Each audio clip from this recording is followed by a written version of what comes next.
नमस्ते बच्चों, B are school के इस यूट्यूब चैनल पर आप सभी का स्वागत है।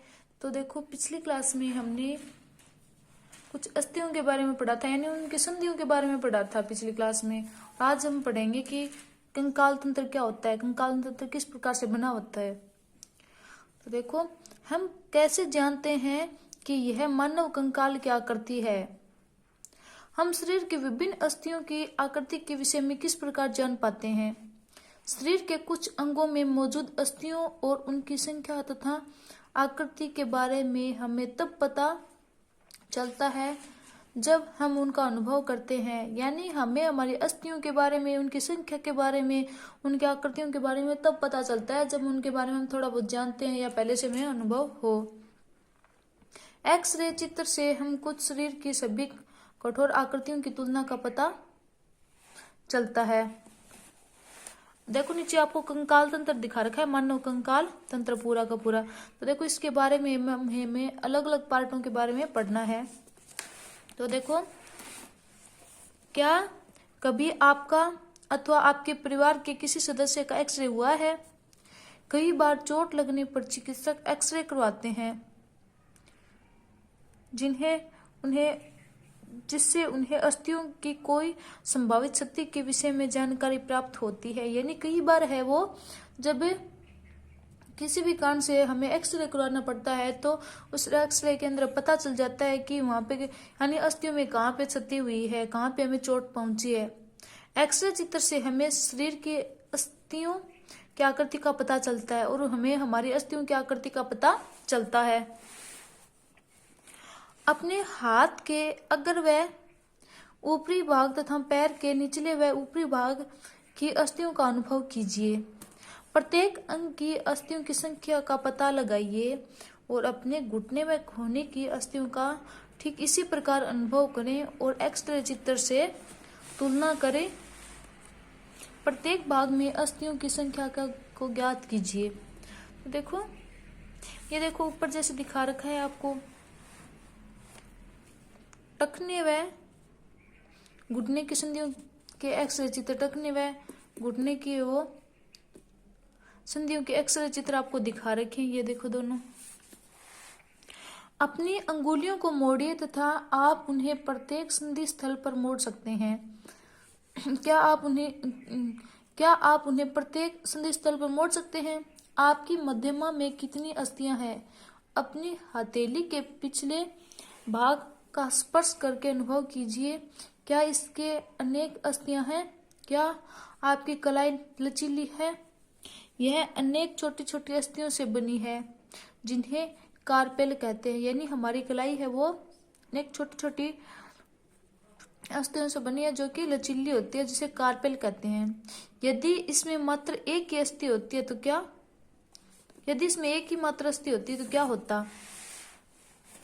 देखो, नीचे देखो आपको जैसे हाथ की अस्थियां दिखा रखी हैं, हाथ की अस्थियां। ये देखो, इनके बीच में ये जो संधि है वो भी दिखा रखी है। ये भी अस्थि है, इनके बीच में संधि है। ये अस्थि, इनके बीच में संधि। अब देखो क्रियाकलाप 4। गहरी सांस भरकर इसमें कुछ समय तक रोके रहिए। अपनी वक्ष तथा पीठ को हल्के से दबाकर अपनी अस्थियों का अनुभव कीजिए। जितनी पंसलियां वक्ष की अस्थियों को आप गिन सकते हैं गिन लीजिए और चित्र 8.10 को ध्यान से देखिए और वक्ष की अस्थियों की तुलना अपने उपयुक्त अनुभव से कीजिए।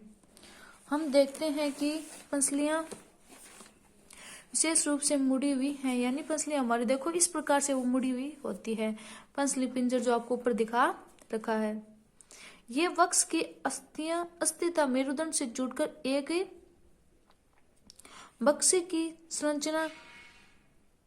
बक्से की रचना करती है। इस शंकुरूपी बक्से को पंसली पिंजर भी कहते हैं। यानी ये वक्ष के अस्थि व मेरुदंड से जुड़कर एक बक्से जैसी आकृति बना लेती है, जिसे हमें पंसली पिंजर भी कहते हैं। इस शंकुरूपी जो आकृति है इसको पंसली पिंजर भी कहते हैं।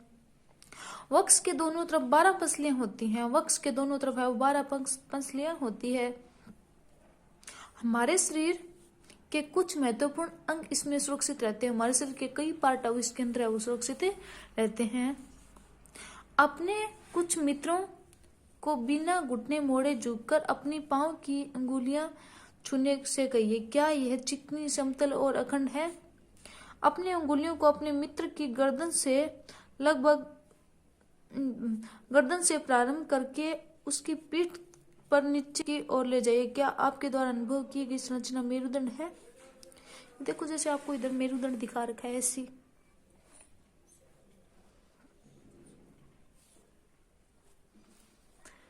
आपके द्वारा अनुभव की गई संरचना वो मेरुदंड है। यह अनेक छोटी छोटी अस्थियों से बना, यह अनेक वो छोटी छोटी अस्थियों से मिलकर बना हुआ होता है मेरुदंड, जिसे कशेरुकाएं भी कहते हैं।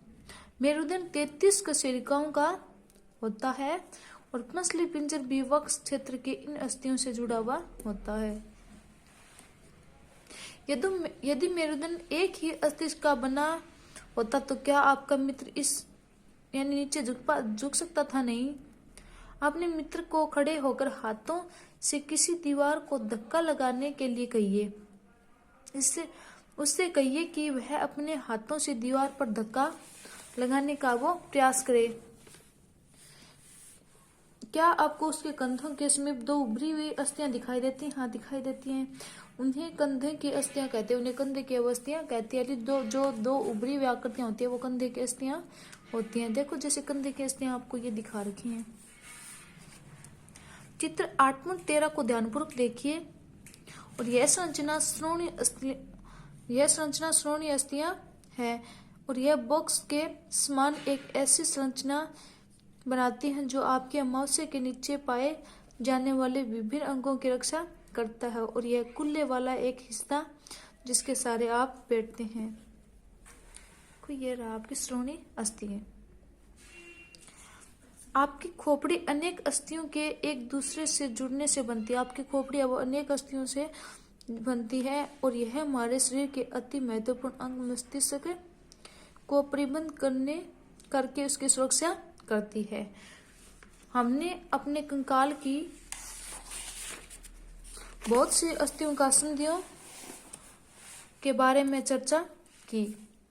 हमने वह हमारे शरीर के अनेक संधियों और अस्थियों के बारे में चर्चा की है और इसके बारे में हम कल आगे पढ़ेंगे। तो आज के लिए इतना ही। धन्यवाद।